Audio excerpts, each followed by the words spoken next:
Good morning. कैसे हैं आप लोग? अच्छे होइएगा। मैं उम्मीद तो यही कर सकता हूँ कि आप लोग अच्छे होंगे जहाँ भी होंगे। चलिए, आज हम लोग इलेक्ट्रोस्टैट का दूसरा लेक्चर, मतलब कि 10वां लेक्चर होगा। नेक्स्ट लेक्चर हमारा, ठीक ना? क्या करना है इस लेक्चर में हम लोग, मैंने बोला था पिछले क्लास में कि कुछ मैं इलेक्ट्रोलाइटिक कंडक्टेंस के ऊपर कुछ न्यूमेरिकल था, कुछ न्यूमेरिकल करवा दिया था और कुछ न्यूमेरिकल में लेकर के और आया हूँ। ये दोनों एनसीईआरटी के एग्जाम्पल्स के क्वेश्चंस हैं, है ना? और ये आउटसाइड द एग्जाम्पल के हैं। बाकी जो पिछले क्लास में भी जो करवाया था वो भी आउटसाइड द एग्जाम्पल के क्वेश्चन था ना। पिछले मतलब कि पिछले दिन यानी संडे को जो है आप लोगों को क्या हुआ था, नीट का टेस्ट हुआ था, ठीक है? नीट का एग्जाम। और नीट के एग्जाम में इलेक्ट्रोस्टैट से 3 क्वेश्चन पूछा, सॉरी इलेक्ट्रोकेमिस्ट्री से 3 क्वेश्चन पूछा है। और तीनों क्वेश्चन देखिएगा कॉपी में कहीं ना कहीं मिल जाएगा। एक क्वेश्चन था डाइल्यूट H2SO4 का इलेक्ट्रोलाइसिस करवाएंगे तो एनोड पर क्या बनेगा, है ना? और दूसरा एक फेराडे लॉ से क्वेश्चन था, है ना? इस तरह से कुछ क्वेश्चन था, ठीक ना? 3 क्वेश्चन था और तीनों क्वेश्चन करवा दिया गया है। मतलब फिजिकल केमिस्ट्री में जो हम लोग 5 चैप्टर पढ़े हैं, आप उसे देखिएगा क्वेश्चन, बहुत ही क्वेश्चन ऐसा क्वेश्चन पूछा है जो कि आप बहुत, मेरे बैच का एवरेज बच्चा उसको बना सकता है, क्योंकि मैक्सिमम क्वेश्चन कॉपी में भी करवाया गया और उस टाइप का क्वेश्चन बहुत सारा करवा दिया गया है, ठीक है ना? तो कुछ होता नहीं है, बस एक हुआ बन गया है। नीट का, जेई का, एम्स का, है ना? कुछ भी नहीं है। ये सारा सिलेबस एक ही होता है जिसको हम लोग बोलते हैं एनसीईआरटी ना। एनसीईआरटी सिलेबस पे फोकस कीजिए और एनसीईआरटी से बस 2-4 कदम आगे जाना है। 2-4 नहीं बोलिए, 1 कदम आगे जाना है बस। और वो 1 कदम क्या होता है, वो प्रैक्टिस होता है ना। यानी कि अगर मान लीजिए कि किसी चैप्टर में अगर 50 क्वेश्चन एनसीईआरटी में दिया हुआ है, आपको करना क्या है कि बस 100 क्वेश्चन कर देना है। मतलब उसका जितना दिया हुआ है उससे थोड़ा ज्यादा कर देना है। 50 क्वेश्चन दिया हुआ किसी चैप्टर में, मान लो कि 100 क्वेश्चन दिया, आप 200 क्वेश्चन का प्रैक्टिस करो तो आपका नीट और जेई एकदम इजीली वे में स्मूथली निकलेगा। हमने देखा था क्वेश्चन, ठीक है? अभी तक मेरे पास नहीं आया है, ऐसे शेयर किया था कोई तो मैंने स्क्रीनशॉट कर लिया था। उसमें आपका प्रॉपर्टीज ऑफ गैस का क्वेश्चन देख लो, बिल्कुल इजी क्वेश्चन है ना? इसके बाद आपका केमिकल बॉन्डिंग से क्वेश्चन देख लो, कितना इजी क्वेश्चन है। मोल कंसेप्ट का क्वेश्चन देख लो, कितना इजी क्वेश्चन है। रिडॉक्स रिएक्शन में दिया था कि CH4 + Cl2 से बनता है क्या क्या, बोलता है कि कार्बन का ऑक्सीडेशन नंबर कितना से कितना चेंज होता है। तो रिएक्टेंट में कितना ऑक्सीडेशन नंबर कार्बन का, प्रोडक्ट में कितना ऑक्सीडेशन नंबर कार्बन का।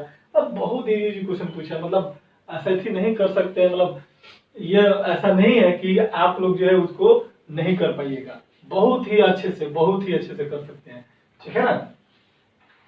तैयारी कीजिए बढ़िया से, ठीक है? बहुत ज्यादा नहीं है ना। एक लड़का है, क्या नाम था, सौरभ कुमार, जो मेरे यहाँ से जो डिस्ट्रिक्ट टॉप किया था, है ना? अभी बता रहा था कि, है ना, जेई का जो एग्जाम दिया था, बता रहा था कि उसमें थोड़ा सा उसका मैथ कम चला गया है, नहीं तो बाकी सब 90 परसेंटाइल ऊपर है उसका, समझ लीजिए।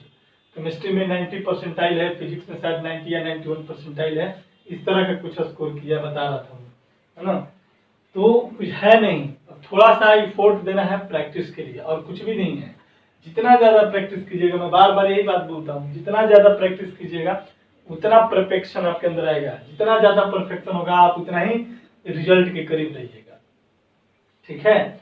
चलिए हम लोग करते हैं स्टार्ट अपना, है ना? अब कभी होता है जब फेस टू फेस आएंगे तो सॉल्व करवा दिया जाएगा सारा क्वेश्चन, है ना?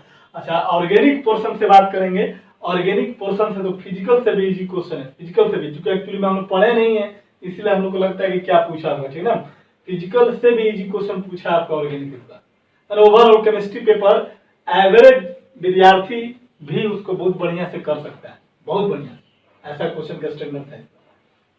बायोलॉजी का नहीं पता है मेरे को, है ना? फिजिक्स का मेरे को नहीं पता है, लेकिन बाकी केमिस्ट्री में जो मैं बता रहा हूँ लगभग सारा कुछ पढ़ाया हुआ है। ऐसा कुछ भी नहीं है कि कोई चीज छोड़ा गया है और जिसकी वजह से जो क्वेश्चन पूछा आपसे नहीं बना। सरफेस केमिस्ट्री से 2 से 3 क्वेश्चन पूछा है। सुक्रोज का हाइड्रोलाइसिस करवाएंगे तो क्या बनेगा, फ्रुक्टोज प्लस ग्लूकोज, है ना? सारा क्वेश्चन करवाया हुआ कॉपी में, है ना? चलिए थोड़ी हटाइए, है ना? आप लोग को अभी एग्जाम देखना है, बोर्ड वाला एग्जाम दीजिए बढ़िया से। इसके बाद अगर आपको मौका मिलता है बैठने का तो अपना बैठिएगा। चलिए आगे बढ़े, आते हैं क्वेश्चन पर। देखिए कहता है क्या, पिछले क्लास में 6 क्वेश्चन करवा दिया था, ये 7वां क्वेश्चन है। Calculate the equivalent conductivity, equivalent conductivity निकालना है of 1m H2SO4 solution. H2SO4 मेरा कोई इलेक्ट्रोलाइट है, उस सॉल्यूशन का कंसंट्रेशन कितना दिया हुआ है 1 मोल, यानी कि मोलर सॉल्यूशन दिया हुआ है। इफ इट्स कंडक्टिविटी कितना दिया हुआ है, इतना दिया हुआ है। देखो यहाँ पर कंडक्टिविटी आपका दिया हुआ है, मोलारिटी दिया हुआ है, और इक्विवेलेंट कंडक्टिविटी आपसे क्या कर रहा है, पूछ रहा है। अच्छा एक बात बताओ, हम यहाँ से मोलर कंडक्टिविटी निकाल सकते हैं, और मोलर कंडक्टिविटी निकल जाएगा तो आप इक्विवेलेंट कंडक्टिविटी मोलर कंडक्टिविटी के रिलेशन से आप इक्विवेलेंट कंडक्टिविटी निकाल सकते हैं। तो चूंकि हम बोल सकते हैं कि चूंकि गिवन है, क्या क्या दिया हुआ है, कंडक्टिविटी बराबर क्या दिया हुआ है 26 into 10 to the power minus कितना 2 दिया हुआ। यूनिट में नहीं लिख रहा हूँ, ठीक ना, सिर्फ डाटा कैलकुलेट करने के लिए। मोलारिटी आपका दिया हुआ कितना 1m दिया हुआ है, तो हम यहाँ से आराम से मोलर कंडक्टिविटी निकाल सकते हैं, और मोलर कंडक्टिविटी बराबर इतना डिवाइडेड बाई कितना मोलारिटी होता है। k का वैल्यू कितना है 26 गुना 10 के power minus 2 into 1000 divided by कितना m का वैल्यू कितना बाबा 1 हो जाएगा। तो अगर मैं बोलूं तो ये कितना वैल्यू हो जाएगा, देखो तो ये मेरे को लगता है कि 10 के पावर माइनस 2 1 2 यहाँ से कैंसिल हो जाएगा, और ये बच जाएगा 26 10 कितना 260 हो जाएगा। ये आपका क्या हो जाएगा, मोलर कंडक्टिविटी बराबर 260, और इसका यूनिट क्या बताया था बता दो, साइमन सेंटीमीटर स्क्वायर मोल पर इनवर्स। कोई लड़का पूछ रहा था अभी कि सर ये सेंटीमीटर स्क्वायर कैसे आ गया है ना, बता दूंगा मैं, थोड़ा रुक जाओ, कुछ करना नहीं है। कंडक्टिविटी का यहाँ पर तो इसका यूनिट लिखो, अब मोलारिटी का जो तुम यूनिट लिखोगे मोल पर यूनिट वॉल्यूम लिखोगे, अब वॉल्यूम तुम्हारा ऊपर जाएगा, तो कंडक्टिविटी का यूनिट यहाँ पर कितना ओम CM। देखो यहाँ पर समझा देता हूँ थोड़ा सा बच्चा को कि सर अपने CM स्क्वायर कैसे आया था, ये तो हम समझते हैं CM स्क्वायर क्यों लिख दिए, होना चाहिए बोला था कि CM क्यों होना चाहिए, कि पता नहीं CM -2 होना चाहिए थी ना। तो देख तो कंडक्टिविटी का यूनिट तेरा कितना दिया हुआ है ओम इनवर्स, देखो जरा सा ओम इनवर्स, और क्या दिया हुआ है CM इनवर्स दिया हुआ है। तो हमको ओम इनवर्स से मतलब नहीं, हमको CM से मतलब है ना, क्योंकि हमको साइमन करना है ना, साइमन दिया हुआ तो हमको साइमन रहेगा। अब देखो CM इनवर्स क्या रहेगा मेरा ऊपर लिख सकते हैं, इसके बदले में ohm inverse into CM inverse लिख सकते हैं। अब बच्चा में मोलारिटी है तो देखते हैं जरा देख लो, बटा में क्या है मोलारिटी है, यहाँ पर तुम्हारा जो भी है ना, बटा में क्या है यहाँ पर देखो 1000 सबको मतलब नहीं है। अब मोलारिटी को तुम क्या लिख सकते हो, मोलारिटी बराबर मोल बटा में कितना वॉल्यूम, तो तुम यहाँ पर लिख सकते हैं मोल बटा में कितना वॉल्यूम। अब वॉल्यूम क्या है, मीटर क्यूब हो सकता है, सेंटीमीटर क्यूब हो सकता है, होता है ना। तो यहाँ पर हम वॉल्यूम की जगह हम CM क्यूब कर दें, और ये CM क्यूब ऊपर चल जाएगा। तो देख तो CM इनवर्स 1 है और CM 3 है, तो इसका पावर -1 इसका पावर 3 है, तो करेंगे तो कितना हो जाएगा, इसको जब तुम सॉल्व करेगा तो कितना हो जाएगा बोल, CM स्क्वायर नहीं हो जाएगा क्या। बाकी अपना तुम जो लिखता हो साइमन होगा तो साइमन चाहे ओम CM स्क्वायर माइनस बटा में कितना, बटा में कितना आ जाएगा CM स्क्वायर, और यहाँ पर कितना आ जाएगा मोल इनवर्स, मोल ऊपर करोगे तो कितना आ जाएगा मोल इनवर्स 1 नहीं हो जाएगा। तो कुछ नहीं है, वही चीज है, सारा चीजें है ना। अब वॉल्यूम को मिलीमीटर जो समझते होंगे, वॉल्यूम मिलीमीटर में या लीटर में थोड़ा ना मेजर किया जाता है, सेंटीमीटर क्यूब में भी तो मेजर किया जाता है। आई बात समझ में, तो इसको सॉल्व करोगे तो तुम्हारा CM स्क्वायर आ जाएगा, ठीक है, देख लेना, ठीक ना, थोड़ा सा हिंट दे दिया मैं। अब वो सब करवाने से कोई फायदा नहीं है। ये आ गया आपका मोलर कंडक्टिविटी, क्या हमने निकाल लिया, लेकिन क्वेश्चन में क्या पूछ रहा है equivalent conductivity. Now we know that, हम लोग जानते हैं, वी नो दैट क्या जानते हैं बताओ तो, मोलर कंडक्टिविटी बराबर कितना होता है इक्विवेलेंट कंडक्टिविटी गुना कितना बाबू वैलेंसी फैक्टर। यही रिलेशन पढ़े थे ना हम लोग। तो मोलर कंडक्टिविटी को पता है, वैलेंसी फैक्टर तुम्हारा H2SO4 का वैलेंसी फैक्टर कितना होगा 2, तो तुम यहां से नहीं निकाल सकते हो, इक्यू बराबर कितना, मोलर कंडक्टिविटी बटा में कितना वैलेंसी फैक्टर, मोलर कंडक्टिविटी कितना 260, और वैलेंसी फैक्टर H2SO4 का, वैलेंसी फैक्टर ऑफ H2SO4 का कितना होता है बाबू, 2 होता है। तो यहाँ पर 2 कर दो, ये कितना हो जाएगा 130, 130 ये हो जाएगा ना। बाकी कितना का साइमन CM स्क्वायर और क्या हो जाएगा बाबू इक्विवेलेंट इनवर्स 1। ठीक है, नोट करो। आगे बढ़े, कोई दिक्कत नहीं, चलिए।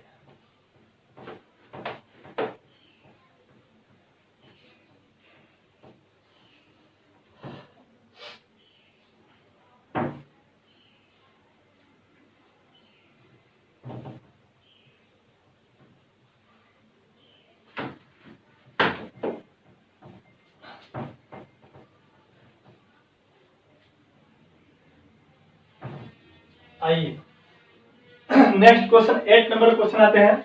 1 gram of anhydrous BaCl2 barium chloride का क्या है, यहाँ पर 1 ग्राम ऑफ एनहाइड्रस BaCl2 का गिवन मास दिया हुआ है और प्रेजेंट इन कितना में 200 ml एक्वा सॉल्यूशन में। एक्वा सॉल्यूशन में क्या बाबू प्रेजेंट है कितना 1 ग्राम एनहाइड्रस BaCl2। BaCl2 को इंटू 2H2O के रूप में ऐसे भी लिखा जाता है। और एनहाइड्रस बोल दिया, हाइड्रस का मतलब वाटर होता है, एनहाइड्रस बोल दिया इसका मतलब कि यहाँ से गायब हो जाए। ठीक है, यानी विदाउट वाटर। ठीक है, तो आता है कि if conductivity of this solution is कितना, कंडक्टिविटी आपका दिया हुआ 0.0058 ohm CM inverse centimetre inverse. कहता है कि calculate its molar conductivity and equivalent conductivity.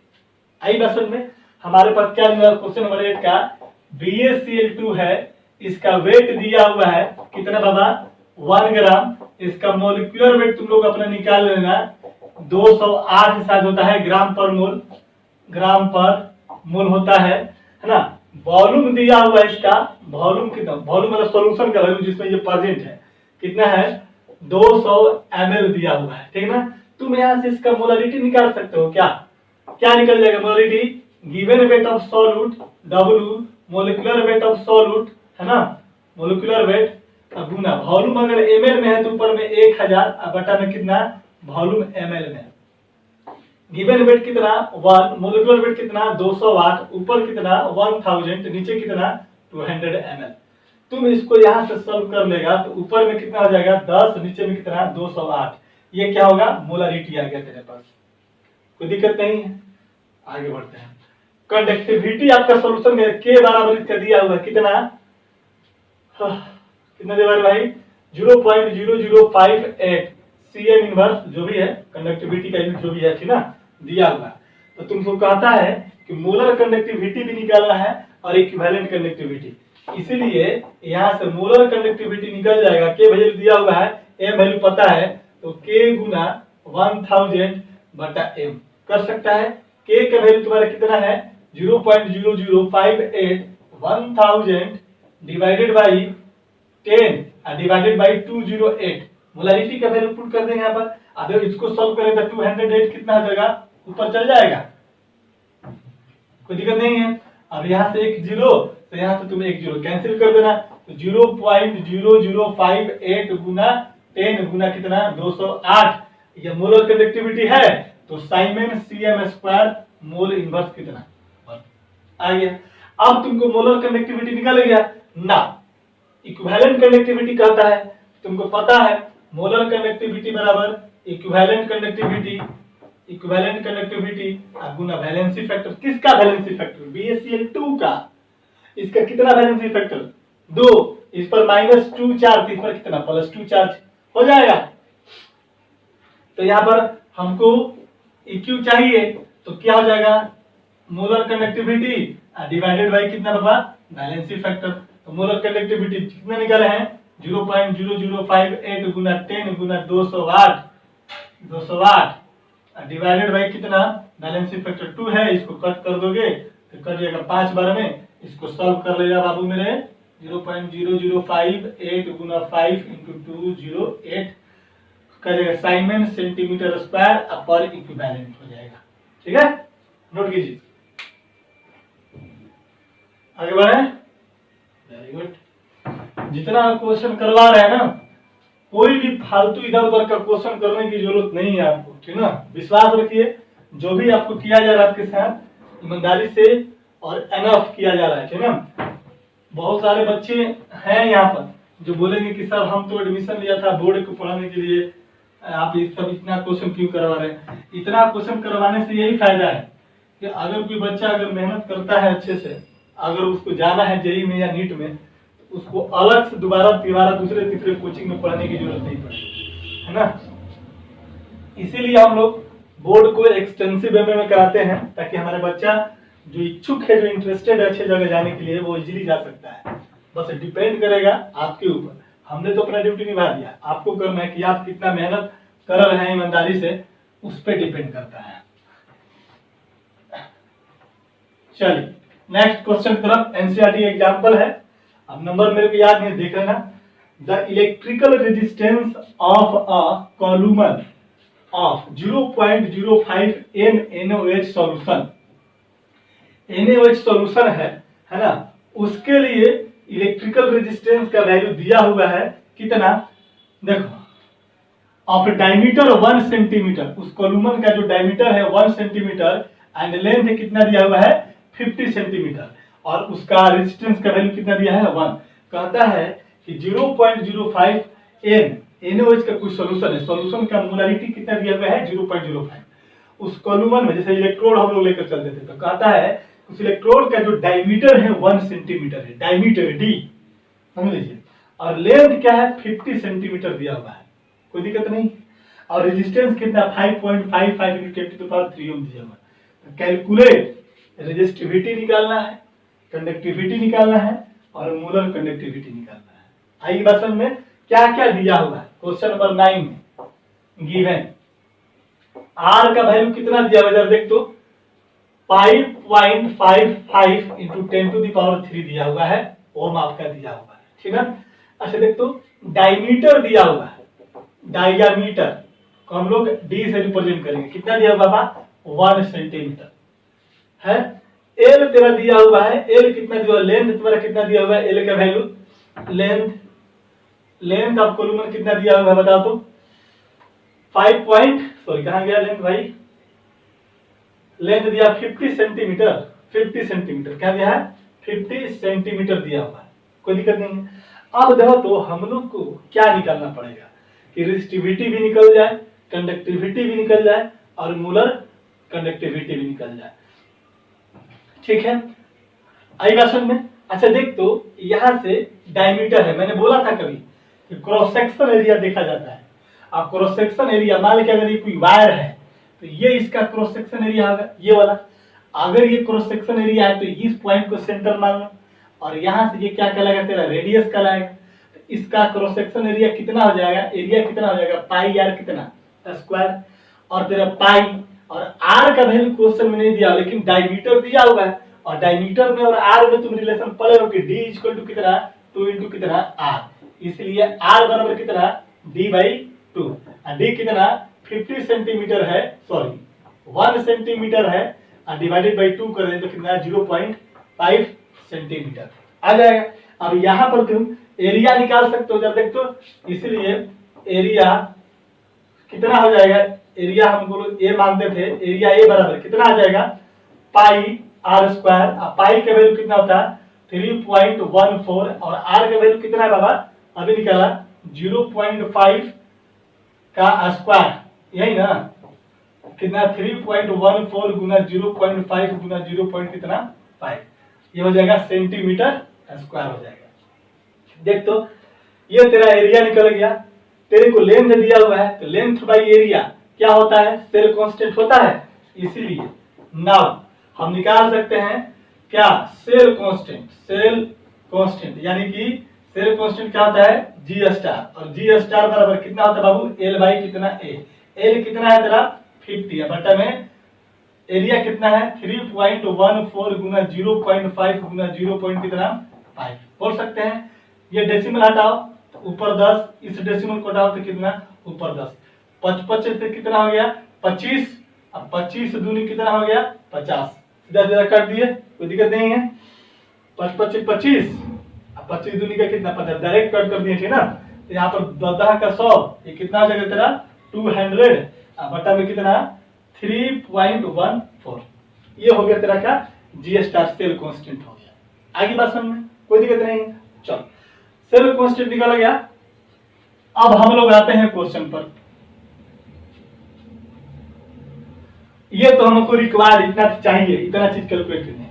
हम लोग बात करते पहला कहता है कि रेजिस्टिविटी हम लोग इसको रो से डिनोट कर देता है। रो का फॉर्मूला क्या था बताओ तो, बोलोगे क्या? रेजिस्टिविटी बराबर क्या होता है? आर बराबर rho into L by A. R A बटा कितना एल बराबर कितना हो जाएगा बोल तो रो हो जाएगा। तो यहाँ पर रेजिस्टिविटी हमको निकालना है, तो कितना हो जाएगा रेजिस्टेंस एरिया बटा कितना लेंथ हो जाएगा, कोई दिक्कत नहीं है। अब रेजिस्टेंस का वैल्यू दिया हुआ, रेजिस्टेंस कितना है तेरा बोल तो, रेजिस्टेंस कितना है 5.55 गुना 10 के पावर कितना 3। एरिया कितना तूने निकाला था अभी मेरे भाई 3.14 गुना 0.5 गुना 0. कितना 5। अपना सॉल्व करते रहिएगा ठीक ना। और लेंथ कितना है आपका, लेंथ कितना है 50 सेंटीमीटर, यही था क्या? लेंथ कितना है 50 सेंटीमीटर। अब मेरे को लगता है कि आप यहाँ से इसको रेजिस्टिविटी निकाल लीजिएगा सॉल्व करके। जो भी यूनिट होता है साइड में अपना यूनिट लिख देना ठीक ना। इसके बाद क्या कहता है जरा देख तो, कंडक्टिविटी कहता है। कंडक्टिविटी, तो कंडक्टिविटी क्या है कापा होता है, और इसका फॉर्मूला कितना होता है 1 बाई कितना रो होता है। तो यहाँ से 1 रो का वैल्यू अपने यहाँ से निकाल करके यहाँ पर क्या कीजिएगा, जितना भी वैल्यू है यहाँ पर पुट कर दीजिएगा तो हो जाएगा। आई बात समझ में। नेक्स्ट क्वेश्चन क्या करता है, मोलर कंडक्टिविटी कहता है निकालने के लिए। तो मोलर कंडक्टिविटी के लिए भाई क्या नहीं, कापा निकल गया। अच्छा मोलारिटी क्वेश्चन में दिया हुआ है कितना, यहाँ पर देख लो मोलारिटी भी कितना दिया हुआ है 0.05 m दिया हुआ है NaOH का। तो तुम मोलर कंडक्टिविटी कितना हो जाएगा बताओ तो, K गुना 1000 बटा m। K का वैल्यू तुम इसको दो तो यहाँ से K का वैल्यू निकाल लोगे, इसको सम करोगे तो जो भी होगा K Guna 1000 divided by m का वैल्यू 0.05 कर लीजिएगा ना। अब उतना हमको करने का टाइम नहीं है ठीक है, इतना कर लीजिएगा। रेजिस्टिविटी निकल जाएगा यहाँ से, कंडक्टिविटी निकल जाएगा यहाँ से, मोलर कंडक्टिविटी K का वैल्यू जो भी आएंगे K का पुट करके 1000 बटा मोलरिटी का वैल्यू आपको क्वेश्चन में दिया हुआ है, वहां से पुट कर देंगे निकल जाएगा ठीक है। चलो जल्दी कीजिए, एनसीईआरटी का है देख लीजिएगा एग्जाम्पल में मिल जाएगा ठीक है।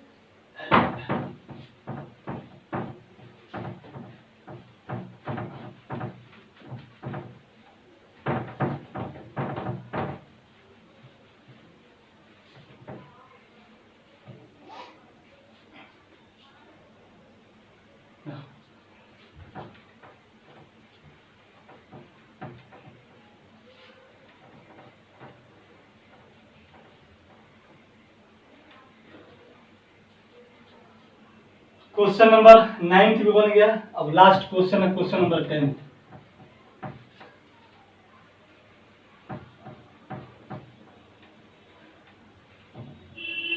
क्वेश्चन नंबर 10 है, इसको जरा सा देख लीजिए। क्वेश्चन नंबर 10 क्या कहता है, resistance of conductivity cell, resistance of conductivity cell filled with 0.1 m KCl solution. समझिए बात को, रेजिस्टेंस ऑफ कंडक्टिव सेल है, इलेक्ट्रोलाइटिक सेल है, और फील्ड विथ KCl, यहाँ पर क्या है KCl है ना सॉल्यूशन। 100 ओम का रेजिस्टेंस दिया हुआ है।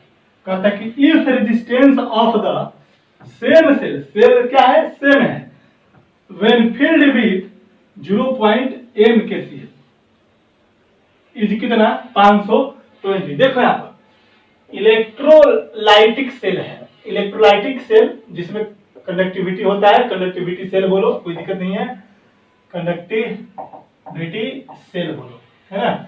2 सॉल्यूशन है, एक सॉल्यूशन का नाम है 0. कितना बाबा 1 m KCl है, और दूसरा कितना है 0.02 0.1 है ना, 0.02 एम KCl है। ठीक है, इसका जो रेजिस्टेंस का वैल्यू दिया हुआ है, ये कितना दिया हुआ है, 100 ओम दिया हुआ है। और इसका जो तुम्हारा रेजिस्टेंस दिया कितना दिया हुआ है, 520 ओम दिया हुआ है। समझिए बात को। ठीक है, calculate conductivity and molar conductivity of KCl solution. KCl solution का कंडक्टिविटी भी निकालना है, मोलर कंडक्टिविटी भी निकालना है। ऑफ कितना, 0.1 एम KCl सॉल्यूशन है ना, KCl सॉल्यूशन का, ठीक है ना। Calculate the conductivity and molar conductivity of KCl solution. कहता है कि the conductivity of 0.1 M KCl, यानी कि 0.1 mSl का ही आपको क्या निकालना है, कंडक्टिविटी निकालना है, मोलर कंडक्टिविटी निकालना है, sorry molar conductivity and molar conductivity निकालना है। और कंडक्टिविटी 0.1 KCl सॉल्यूशन का आपको दिया हुआ है 1 पॉइंट कितना 29 दिया हुआ है, ठीक है ना। चलो यही से करते हैं, 0.1 एम का दिया ना, यहाँ पर इसका तुम्हारा कंडक्टिविटी भी तुम्हारा कितना दे दिया बाबू, 1.29 साइमन पर मीटर इनवर्स दे दिया है ना, या ओम तुम्हारा ओम पर ओम इनवर्स मीटर इनवर्स है ना, यहाँ पर साइमन मीटर इनवर्स दिया है। ठीक है, उससे हमको कंफ्यूजन नहीं होना चाहिए, कोई दिक्कत नहीं है। अब चलिए हम लोग को क्या काम करना है, देख तो इस डाटा से हम क्या क्या कैलकुलेट कर सकते हैं। हमको चाहिए मोलर कंडक्टिविटी, और मोलर कंडक्टिविटी अगर चाहिए सिंपल तरीका में 0.1 एम KCl सॉल्यूशन। देखो यहाँ पर ये नहीं बोला है कि आप KCl का मतलब कि दोनों इसके लिए भी निकालना है और इसके लिए भी निकालना है। याद रखिए, इसके लिए भी निकालना है कंडक्टिविटी एंड मोलर कंडक्टिविटी, और इसके लिए निकालना है कंडक्टिविटी एंड मोलर कंडक्टिविटी। ठीक है, तो देखो इसके लिए तो कंडक्टिविटी तुम्हारा दे दिया है, तो इसका सिर्फ निकालना पड़ेगा क्या, हमें मोलर कंडक्टिविटी, है ना। तो हम क्या ऐसा करेंगे, अच्छा इसके लिए तुमको कंडक्टिविटी दिया है क्या, इसके लिए कंडक्टिविटी नहीं दिया है, तो क्या करेंगे, सोचो क्या करेंगे।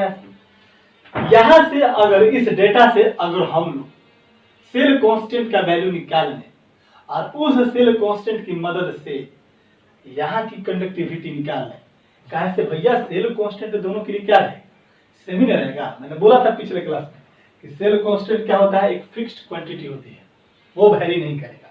क्यों, क्योंकि सेल हमारा तो वही सेम कंडक्टिंग सेल, सेल क्या है, सेम है। इसमें क्या किया, एक बार ये सॉल्यूशन को लिया गया, एक बार ये सॉल्यूशन को लिया गया, है ना। इसके लिए तुम्हारा रेजिस्टेंस इतना दिया, कंडक्टिविटी इतना दिया गया है, कंसंट्रेशन इतना दिया हुआ है। इसके लिए कहा था कि कंडक्टिविटी क्या होगा और इसके लिए मोलर कंडक्टेंस क्या होगा। तो चलो देख, तो यहां से अगर हम बात करें सिंपल वे में, तो हम लोग अगर जी स्टार निकालें तो फिर फॉर्मूला क्या हो जाएगा, आर के, है ना, जी स्टार बराबर आर के, ठीक ना। नहीं समझ में आएगा तो जी स्टार बराबर आर के हर्ट्ज याद रखना, ठीक ना, कोई दिक्कत नहीं होगा। यहाँ पर आर कितना है 100, के कितना है 1.29। आगे बात समझ में, यहाँ से तेरा जी स्टार निकल गया, और जी स्टार जब तेरा निकल जाएगा यहाँ से, ये कितना हो जाएगा, मेरे को लगता है 129 हो जाएगा, क्या 00 2 अंक बटे 129 हो जाएगा, है ना। जो भी होता है यूनिट जो भी होता है अपना लिख लीजिएगा। तो ये होगा एक्चुअली में मीटर इनवर्स 1 हो जाता है, ठीक है ना। ये हो गया तेरा जी स्टार। अब तुम इसके लिए अगर तुम चाहते हो कि तुम मोलर कंडक्टिविटी को सब निकालना चाहते हैं, तो तुम क्या निकल जाएगा, बोल दो, के गुना 1000 डिवाइडेड बाय कितना मोलरिटी, और के कितना है 129 1000, और मोलरिटी कितना है तेरा 0 कितना 1 एम हो गया। अब हम बात करेंगे इसके लिए। अब इसके लिए जी स्टार का वैल्यू कितना है, सेम सेल है तो जी स्टार का वैल्यू कितना होगा, इतना ही होगा। जी स्टार कितना 129 मीटर इनवर्स 1, कोई दिक्कत नहीं है। कंडक्टिविटी कितना होगा भाई, इसका कंडक्टिविटी बराबर क्या, हम लोग जानते हैं जी स्टार बराबर कितना आर इंटू कितना के।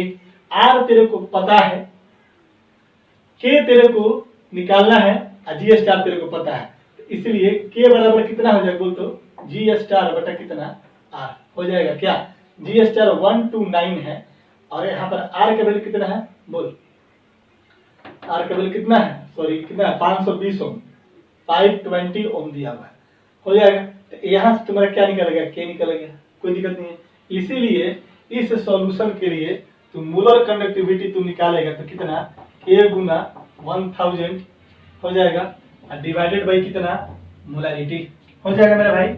और के निकाल चुका है कितना 129 बटा कितना 520 ऊपर 1000 डिवाइडेड मोलारिटी का वैल्यू कितना है 0.021 हो जाएगा। ये हो जाएगा। इसको सॉल्व करेगा तो कितना आ जाएगा साइमेन मीटर यहाँ पर स्क्वायर हो जाएगा इस बार और क्या हो जाएगा मोल इनवर्स हो जाएगा। क्या दिक्कत है? कोई दिक्कत नहीं है। नोट कीजिए इसको।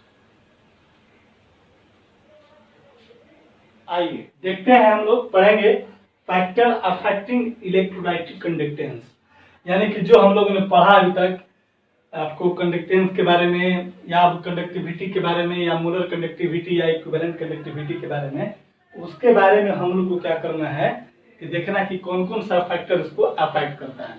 तो पहला फैक्टर जो कहता है उसका नाम है इंटर आयोनिक अट्रैक्शन। समझिएगा, समझने वाला है सब है ना, थोड़ा सा थ्योरेटिकल पोर्शन आ जाते हैं यहाँ से। और इसको यहाँ से इंपॉर्टेंट का टैग लगा लीजिएगा। यहाँ से अगर थ्योरेटिकल क्वेश्चन पूछ रहा, अगर न्यूमेरिकल क्वेश्चन अगर इलेक्ट्रोकेमिस्ट्री से नहीं पूछता है तो जब भी थ्योरेटिकल क्वेश्चन बनेगा तो इस पोर्शन से जरूर बनता है, ठीक ना। आपको स्ट्रॉन्ग वीक करके कुछ कंफ्यूजन करा देगा, ठीक है। देखो इंटर आयनिक अट्रैक्शन क्या होता है। अट्रैक्शन का मतलब तो आप समझते हैं कि दो आयन के बीच में फोर्स लगने वाला है ना। तो कहता है कि मान लीजिए सपोज दैट कि यहाँ पर कोई ए बी मेरा इलेक्ट्रोलाइट है और इलेक्ट्रोलाइटिक सेल में डाला तो ये मेरा टूट जाएगा ए प्लस प्लस बी क्या माइनस में।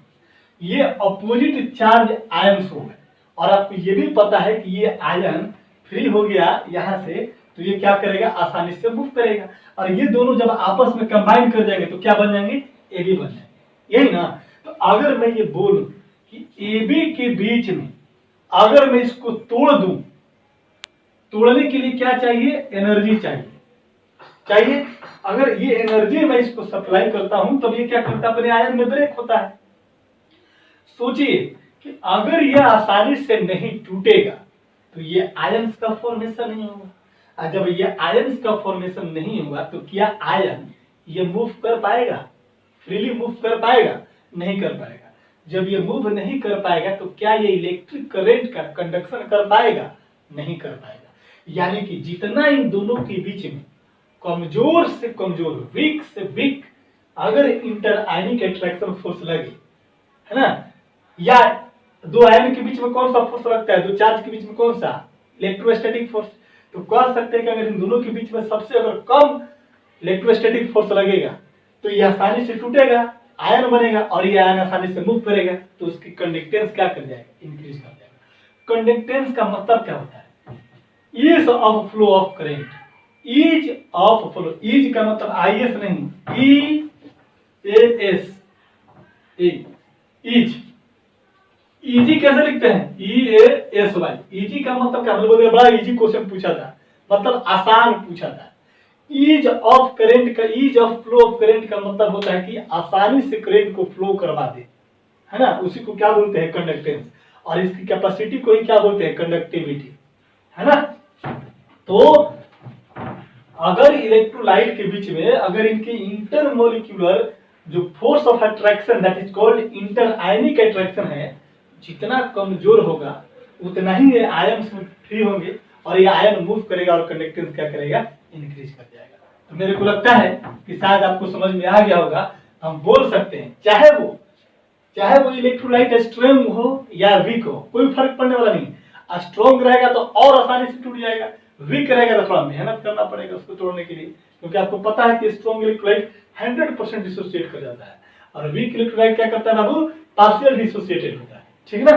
तो यहां पर लिख लीजिएगा कि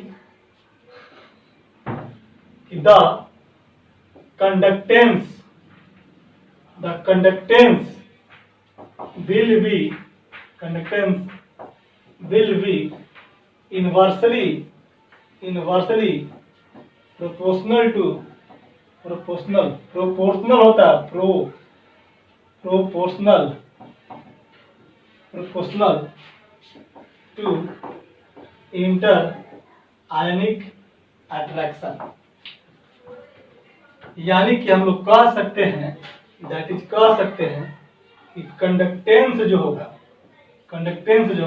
इन्वर्सली प्रोपोर्शनल क्या बाबू, इंटर आयनिक अट्रैक्शन या इंटर आयनिक फोर्स भी बोल सकते हैं, कोई दिक्कत नहीं है। अट्रैक्शन अगर ये बढ़ गया तो क्या करेगा, ये डिक्रीज कर जाएगा, और अगर ये डिक्रीज कर गया तो कंडक्टेंस क्या हो जाएगा, इंक्रीज कर जाएगा। तो आपसे क्वेश्चन पूछ सकता है कि अगर इंटर आयनिक अट्रैक्शन अगर इलेक्ट्रोलाइट में अगर बहुत स्ट्रॉन्ग है तो कंडक्टेंस उसका डिक्रीज करेगा, इंक्रीज डिक्रीज करेगा। आगे बात समझिए। दूसरा जो फैक्टर होता है, दूसरा जो फैक्टर होता है उसको कहता है polarity. Polarity of ions. Polarity of ions बोलने का मतलब ये होगा कि पोलैरिटी ऑफ इलेक्ट्रोलाइट की बात करेगा कि अगर कोई इलेक्ट्रोलाइट ए बी है तो कितना पोलर का मतलब होता है चार्ज का डेवलपमेंट, कि जितना आसानी से इस पर चार्ज डेवलप होगा, कितना आसानी से चार्ज डेवलप होगा, जितना आसानी से चार्ज इस पर डेवलप होगा उतना ही क्या करेगा, ये आसानी से फ्री हो जाएगा। तो भैया इस पर चार्ज होने के लिए इनके बीच का बॉन्ड क्या होना चाहिए, ब्रेक होना चाहिए। तो कहता है कि पोलैरिटी ऑफ आयन, कोई आयन है कोई इलेक्ट्रोलाइट है, जितना जल्दी उस पर चार्ज आ जाएगा, जितना जल्दी चार्ज उस पर डेवलप हो गया तो बोलेंगे कि इसकी पोलैरिटी क्या है, बहुत ज्यादा है। तो पोलैरिटी अगर ज्यादा होता है तो हम उसको क्या बोल सकते हैं, उसकी कंडक्टेंस क्या हो जाएगा, बढ़ जाएगा। ठीक है, बस डायरेक्ट उतना एक्सप्लेन करने की जरूरत नहीं है, सीधा लिख देता हूं। कंडक्टेंस जो होगा डायरेक्टिव प्रोपोर्शनल टू क्या हो जाएगा बाबू, पोलैरिटी। आई बात समझ में, पोलैरिटी ऑफ क्या, इलेक्ट्रोलाइट। लाइटिक आयन कर दो, कोई दिक्कत नहीं है ना। ये अगर बढ़ जाएगा तो ये भी क्या करेगा, बढ़ जाएगा,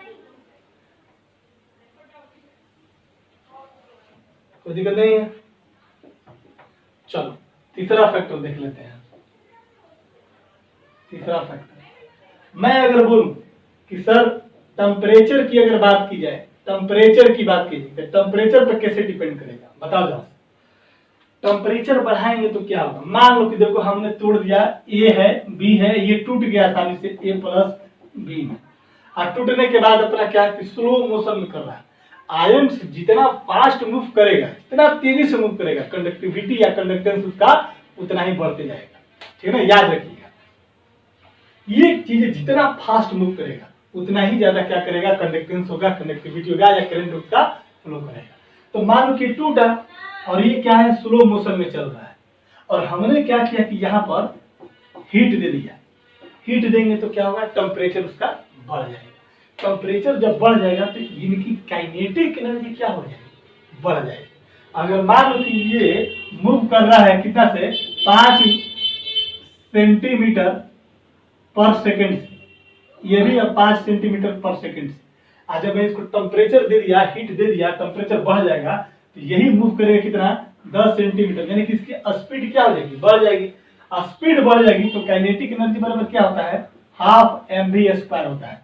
अगर ये वेलोसिटी बढ़ जाएगा तो काइनेटिक एनर्जी बढ़ जाएगा, यानी मूव करने का क्या, यानी कि मूवमेंट का स्पीड क्या करेगा, बढ़ जाएगा। ओवरऑल कह सकते हैं कि जब टेम्परेचर को बढ़ाएंगे काइनेटिक एनर्जी इंक्रीज करेगा, दैट्स व्हाई कंडक्टेंस क्या होंगे, इंक्रीज कर जाएगा। आगे बात सुन, देख लो।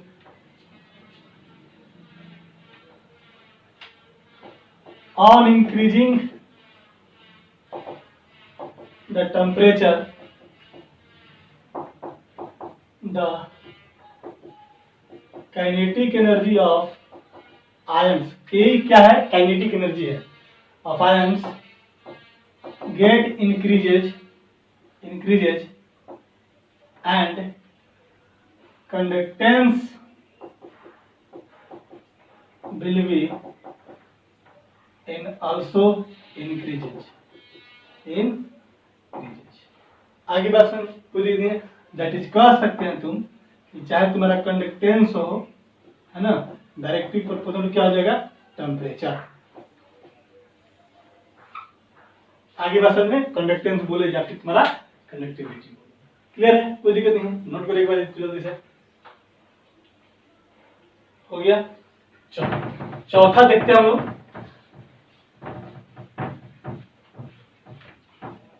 एक है आपका विस्कोसिटी, क्या है, विस्कोसिटी।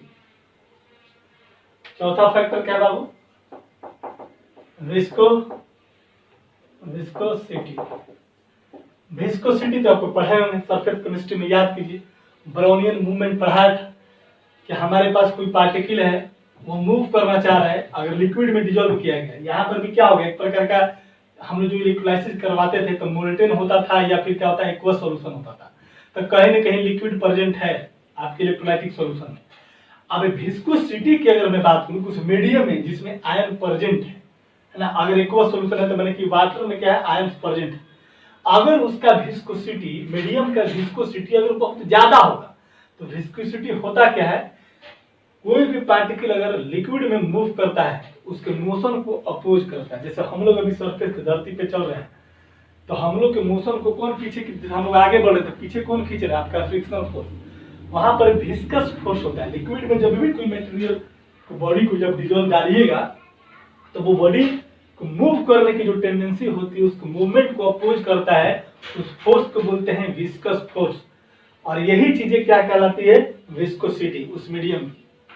ठीक है, तो मान लो कि कोई आयन है, यहाँ पर कोई सॉल्यूशन है, बोल रहे हैं कि यहाँ पर A प्लस है और B माइनस है, और इसका बोलेंगे इसका विस्कोसिटी बहुत ज्यादा है, बहुत ज्यादा, तो ये मूव कर पाएगा। जैसे ये इधर मूव करने की कोशिश करता है, विस्कोसिटी इसको अपने तरफ क्या करेगा, विस्कोस फोर्स अपने तरफ खींचेगा।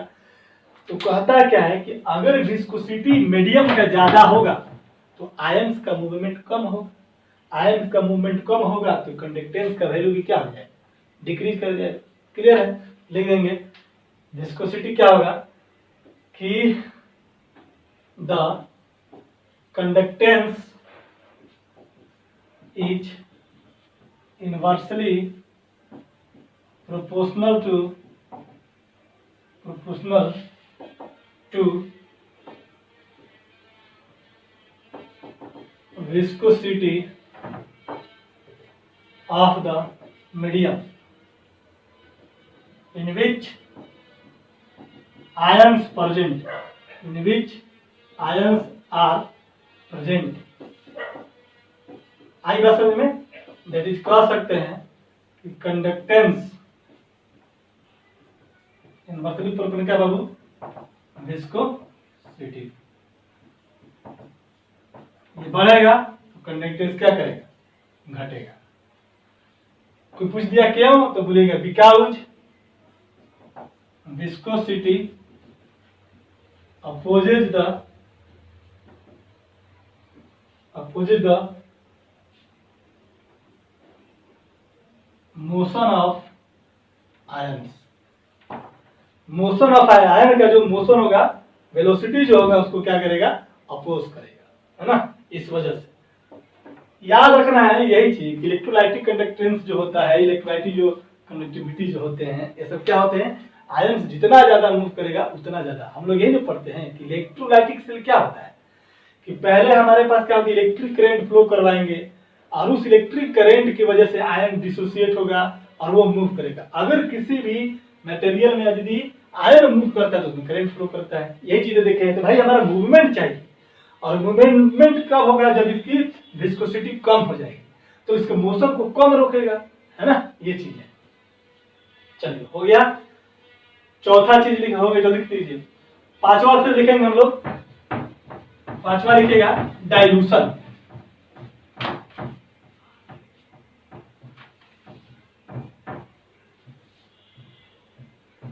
पांचवा क्या लिखेंगे, डाइल्यूशन। पांचवा factor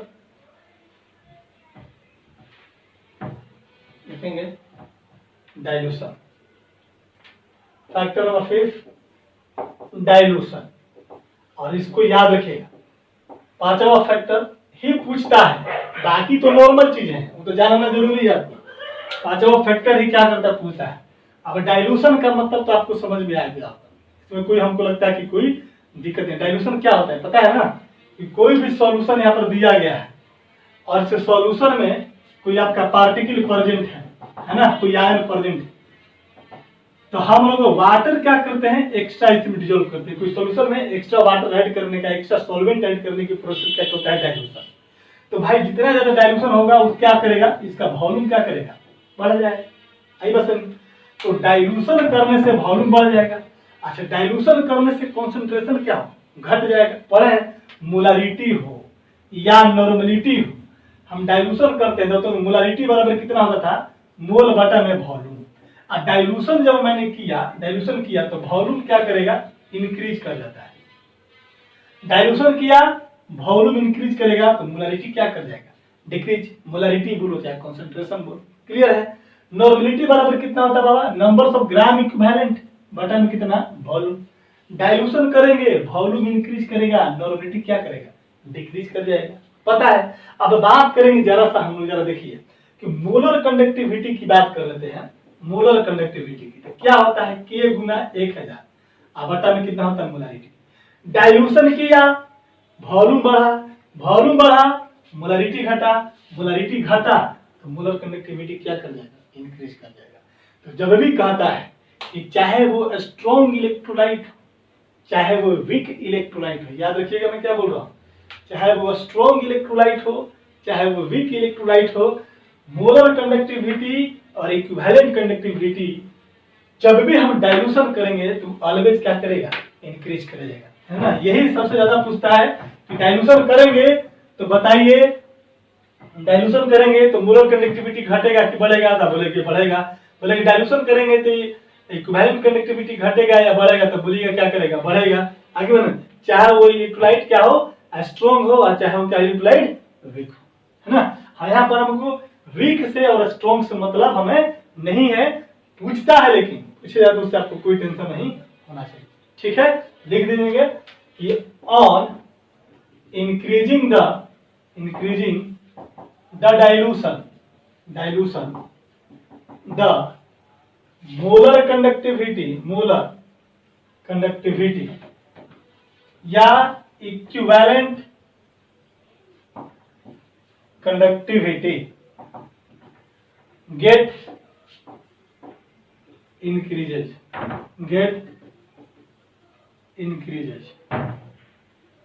either for a strong electrolyte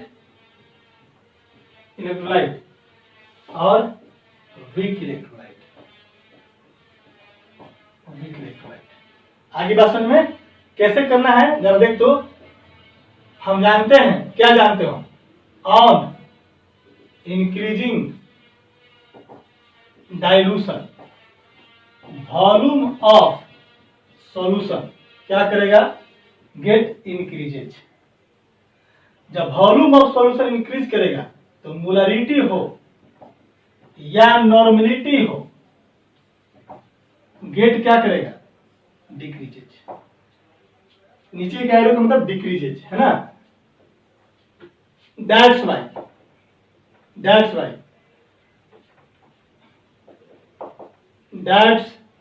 why हम जानते हैं कि मोलर कंडक्टिविटी K गुना 1000 बटा में मोलारिटी। जरा देख तो, डाइल्यूशन किया, वॉल्यूम इंक्रीज किया, वॉल्यूम इंक्रीज किया तो मोलारिटी डिक्रीज किया, तो ये डिक्रीज करेगा तो ये क्या करेगा, इंक्रीज करेगा।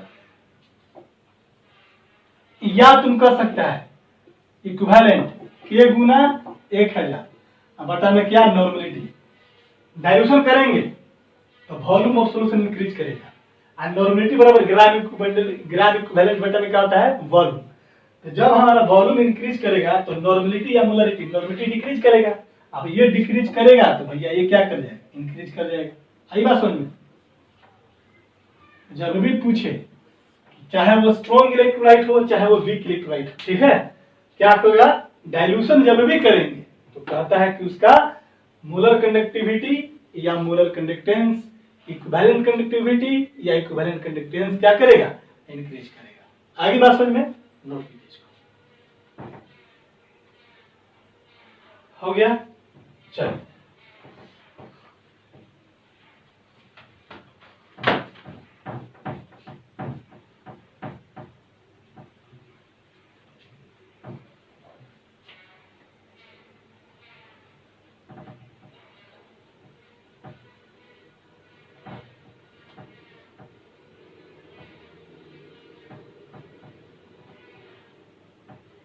ना, तो अब स्टार देख लेगा तो कहता है क्या, कंडक्टिविटी को, ये तो मोलर कंडक्टिविटी और इक्विवेलेंट कंडक्टिविटी की बात हो गई।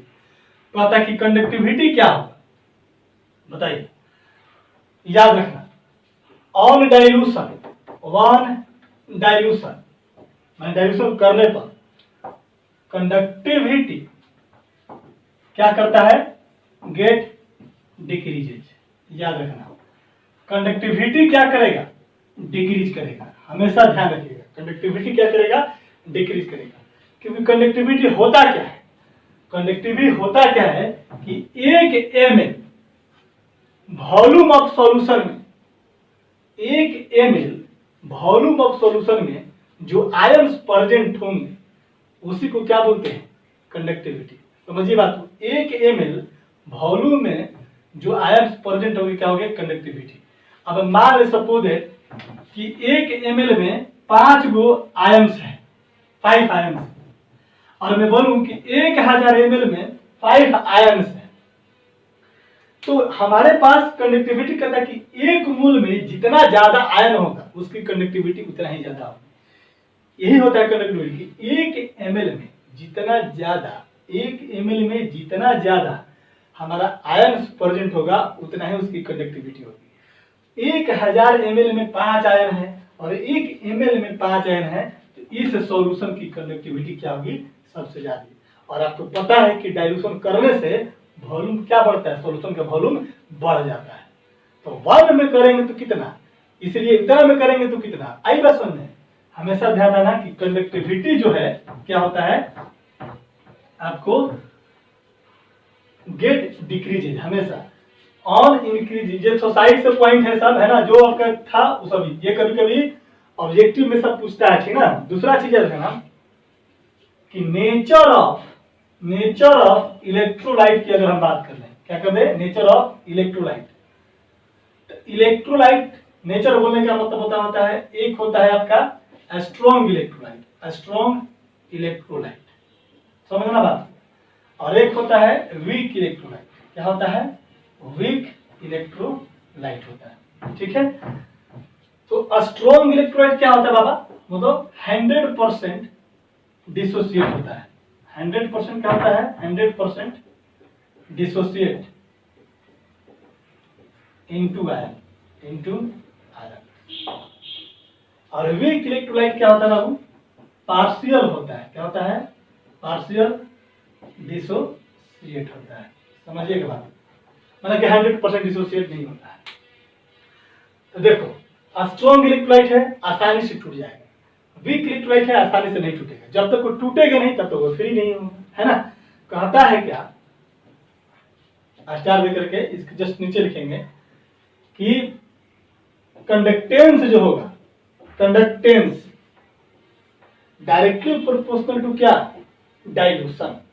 याद रखना, कंडक्टेंस क्या होगा, डायरेक्टली प्रोपोर्शनल टू क्या, डाइल्यूशन। अगर तुम डाइल्यूशन करते जाओगे, है ना, तो कंडक्टेंस भी क्या करेगा, तेरा इंक्रीज करेगा, है ना। याद रखना, अगर यही क्वेश्चन कह दिया जाए कि सर अगर स्ट्रॉन्ग इलेक्ट्रोलाइट है और स्ट्रॉन्ग इलेक्ट्रोलाइट का हम डाइल्यूशन करवाते हैं तो कंडक्टेंस क्या करेगा, और स्ट्रॉन्ग इलेक्ट्रोलाइट इंक्रीज करेगा। कंडक्टेंस फॉर स्ट्रॉन्ग इलेक्ट्रोलाइट क्या करेगा, इंक्रीज करेगा। किसके लिए, जब हम लोग डाइल्यूशन क्या करेंगे, इंक्रीज कराएंगे। कोई बात नहीं है, डाइल्यूशन कराने से क्या होगा, इंटर आयनिक, स्ट्रॉन्ग इलेक्ट्रोलाइट के केस में इंटर आयनिक जो अट्रैक्शन होता है वो क्या कर जाएगा, डिक्रीज कर जाएगा। पहले ही पढ़ा चुका हूं, पहला केस है ना, कि स्ट्रॉन्ग इलेक्ट्रोलाइट होगा तो स्ट्रॉन्ग इलेक्ट्रोलाइट के बीच में inter ionic force of attraction ज्यादा होता है। तो जब डाइल्यूशन करेंगे तो उनके आयन के बीच का फोर्स ऑफ जो अट्रैक्शन क्या हो जाएगा, कमजोर हो जाएगा। तो डाइल्यूशन करने से कमजोर हो जाता है, जिसकी वजह से कंडक्टेंस क्या करता है, इंक्रीज कर जाता है। फॉर वीक इलेक्ट्रोलाइट के केस में भी कंडक्टेंस क्या करता है, इंक्रीज कर जाता है। इससे मतलब क्या, यहां पर क्या होता है, पहले तो ये समझना है कि डाइल्यूशन होता क्या है। डाइल्यूशन का मतलब पानी ज्यादा से ज्यादा डालते जाओ, जितना ज्यादा तुम पानी डालोगे डिग्री ऑफ डिसोसिएशन क्या कर जाता है, बढ़ जाता है। क्या होता है, डिग्री ऑफ डिसोसिएशन, यानी टूटने की प्रवृत्ति क्या होती है, बढ़ जाता है। यानी कि वीक इलेक्ट्रोलाइट में हम कहेंगे कि सर बताइए वीक इलेक्ट्रोलाइट को डाइल्यूट करेंगे तो कंडक्टेंस पर क्या प्रभाव पड़ेगा, तो बोलिएगा कि जब भी वीक इलेक्ट्रोलाइट को डाइल्यूट करोगे तो कंडक्टेंस उसका क्या करेगा, इंक्रीज कर जाएगा। क्यों सर, क्योंकि because degree of dissociation get increases. आई बात समझ में। आज कोई पूछेगा कि सर ये स्ट्रॉन्ग इलेक्ट्रोलाइट है, अगर इसको डाइल्यूट करेंगे, इसको डाइल्यूशन करेंगे तो कंडक्टेंस क्या करेगा, बोलिएगा कि इंक्रीज करेगा। क्यों सर, इसका रीजन आ जाएगा ना,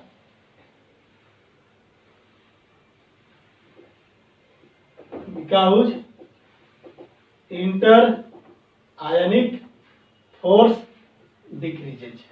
ठीक है, याद रखना। स्ट्रॉन्ग इलेक्ट्रोलाइट के केस में इंटरआयनिक फोर्स कम हो जाता है, और वीक इलेक्ट्रोलाइट के केस में डिग्री ऑफ डिसोसिएशन क्या करता है, इंक्रीज कर जाएगा।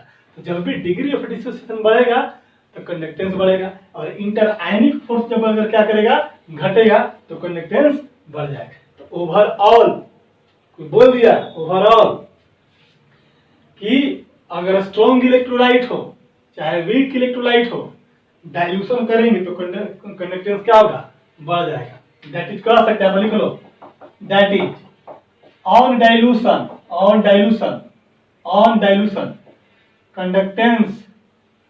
कंडक्टेंस